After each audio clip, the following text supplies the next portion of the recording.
Atongoi mangaliko ya ulei Evo Kalonzo Musyoka ni maende ya kutula muti serikali ya President William Ruto kumana na ithoko ila inakusiwe evindani wasakwani munini chuma kivetu. Mainene ya mavikoni ula waimu yumbe wa mboni na ingi minister wa tene Joseph Konzolo Munyao utuini wa ngiloni kuyakalawa mboni kauntini ya Makueni. Atongoi ingi ni mawe takana zama ya usakwani IEBC yesa kuiki kakutua isi usakwani munene mwakani wa ngili ili na miongo na mwonza.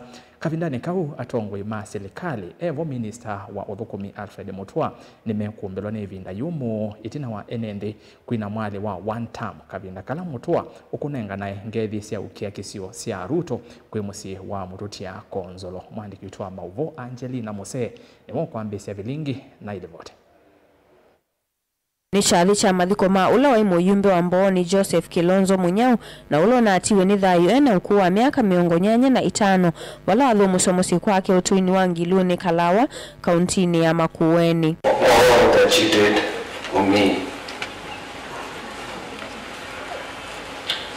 because with all the people you helped and all the things you did from here, Kalawa, Ukambani, and the whole of Kenya, you found time to be a father. And not just a father who was just special. Mutongo wa chama cha Wiper Dr. Stephen Kalonzo Musyoka na atongwe angi kumangalikoni ya ule ni maone kama imetula muti serikali ya President William Ruto kwa kulikilila na kuodhothea nduthi na ukenga ni usakuwa nini munini na ula unaviti chumwane kivitu bala yuma wetakaranza ame usakuwa na mivaka IBC ndi ambako yuko atua ndini usakuwa ni munene ukitoa mwaka wangilili miongweli na muonza. So we are so happy they brought out their very worst in this recent by-elections. We now know their game plan. There are no other games to play. And this country cannot be like any other country. Our brother, my senior brother, governor, professor, because professor said the students are telling him they don't want Kenya to be like Tanzania. Kenya will always be Kenya because our young people have inspired the progressive revolution, not even in the continent, but the world over. And they've been watching. And we cannot steal for them. They're still very angry at Bishop. You need to own them. Because they even have issues about the church. On corruption. When a president comes and says, I'm giving you 120 million shillings, and you know his salary is just about 2 million, obvious. The democracy that we now call for Kibaki and his team, the team that brought the second liberation to this country, the team that brought back multi-party democracy at great sacrifice, that democracy is in great peril. If we cannot allow free and fair elections in our country, then the democracy that we now fought for is in great danger. Wanauya vo minister Othukumi Dr. Alfred Mutua na ulevi kiti cha thini kiini wethi wanaivinda yumu kumia uneni wake itinwa ene kuambia kwini ya one term valandongo isi ya kiindini siya lasimika kulikilila kati na kukililia ikomano. You know, we have to end this culture of violence. Siasa, watu mwambie.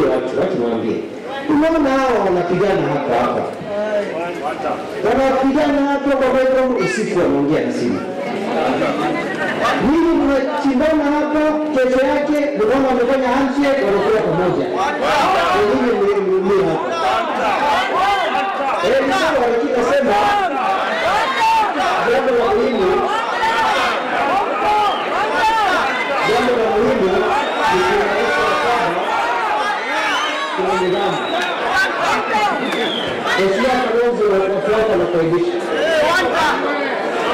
Atongwi ala angi mevikiri cha thini kiini vama na governor wa kaunti ya Makueni Mutula Kilonzo Jr.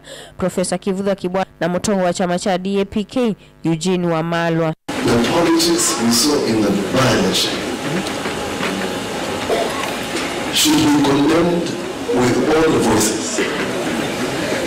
For survival, violence cannot become part and parcel of our election process. Both government and opposition, I now am a teacher and I work with young people and I listen to them. They are saying, both sides of the government, that they don't want Tanzania to happen in 2027. And it is the responsibility of both sides of leadership to make sure that that doesn't happen. Violence during election time is a terrible violation of the electoral laws. It actually defeats the essence of the consumer right to vote. Gilvote avilingiwa mauvoni tawa Angelina Mose.